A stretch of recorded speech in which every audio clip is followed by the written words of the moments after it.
Ako naman ngayon bibira para sa mga bibida-bida. Dami naglabasan, nakalaban mula na napasikatan kasi nasa pawon na nga sila. Imbis na sumuporta ng hila pababa, dami nag-iyakan na puro lang dada. Mga binubobo na utak talangka at katawa-tawa na wala na po pala. Iniipit, pinipili sarili sa mga katarantaduhan, kaya na natili kayo sa baba. Hindi na dumepende pa sa buhay, kaya di na nagkakulay. Lilibing na lang sa hukay na di masaya. Masaya ka ba mang gago? Ngayon kaharap mo gago.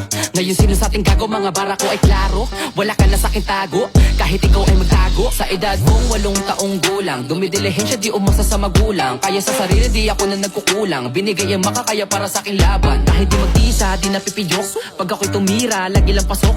Lana sa aking bisa kahit walang manood. Ang mahalaga ang lakad ko ay lagi paturok. Pataas ang pataas at palalin ng mga bara. Kahit di mo nalagyan ng pumagat, sapagkat hindi na kita kailangan. Kaya ko na ang sarili kasi pangalan ko na may tumatakla na rin ako. Paki ko sino man ang mga gat sa akin kahit masaklap. Di ka makakalasap kung usapang bida lang, hindi ka malulugi. Kaso nga lado pa lang ikaw ay lagi bagsak.